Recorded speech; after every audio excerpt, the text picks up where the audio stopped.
కమిటీలు ఎందుకు వేసుకోవాలి, రాబోయే రోజులు ఈ కమిటీల యొక్క ప్రాధాన్యత ఏంటి అనేది ఇప్పుడు మన నాయకులు శివకుమార్ గారు మీరు అందరికీ వివరిస్తారు.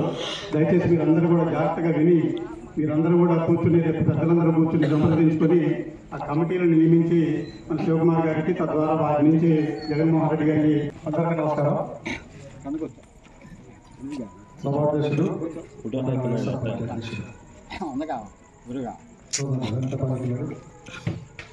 అలాగే సోదరుడు అలాగే సోదరుడు ఎంపీటీసీ కార్యదర్శి, అలాగే గ్రామ మాజీ సర్పంచ్ పెద్దలు సామరెడ్డి గారికి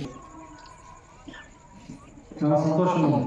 బహుశా ఒక సంవత్సరం తర్వాత మళ్ళీ గ్రామంలో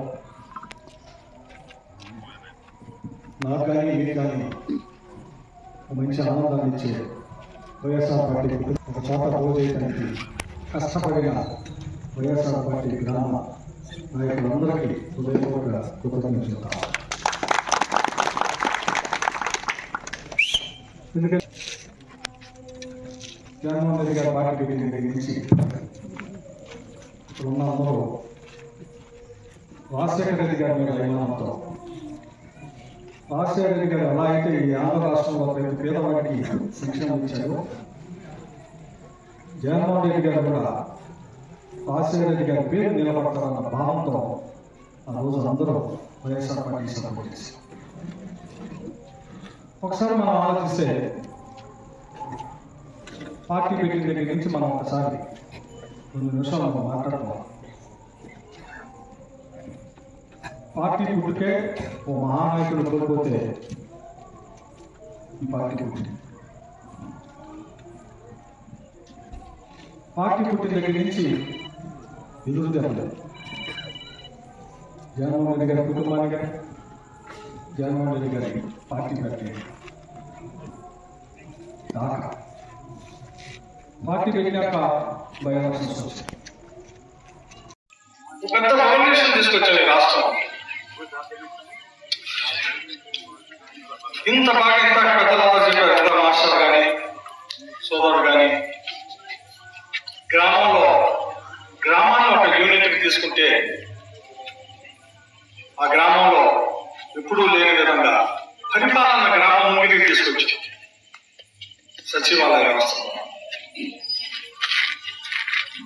అట్లాగే వాలంటీర్స్ని ఒక సిస్టాన్ని ఆ వాలంటీర్స్ ద్వారా లబ్ధిదారుల్ని ఐడెంటిఫై చేయటం, ప్రభుత్వం ఇచ్చే సంక్షేమం ఎవరికి అర్హత ఉంటే అది వాళ్ళ ఇంటికి తీసుకెళ్ళి ఇచ్చే విధంగా తీసుకొచ్చి, అందరూ ఏమనుకున్నామంటే గతంలో ఎప్పుడు ఏ ముఖ్యమంత్రి చేయని విధంగా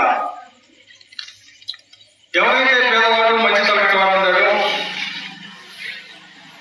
రాజకీయాలకు అతీతంగా వాళ్ళ ఇంటికి సంక్షేమం వెళ్తుంటే మనందరం ఏమనుకున్నామంటే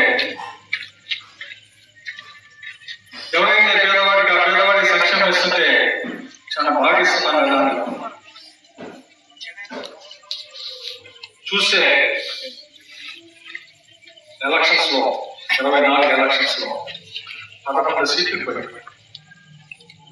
మనం కూడా ఈసారి చేయాల్సింది ఏంటంటే బటన్లే కాదు బాబు, మేము అభివృద్ధి చేసాము నోరు విప్పి మనం ఎక్కడ పడితే అక్కడ చెప్పగలిగితేనే ఈసారి 175 అంటున్నారు కదా, 175 కాదు, ఖచ్చితంగా అధికారంలోకి వస్తాం. ఇవన్నీ మనం జనానికి తెలియజేయాలి. లేదా ఏదో వచ్చాము ప్రోగ్రాంకి వెళ్ళామంటే అది కుదరదు. నా పర్సనల్ అభిప్రాయం అయితే అది. ఇందులో ఏదైనా తప్పుంటే ఏమనుకోవాలి. Thank you.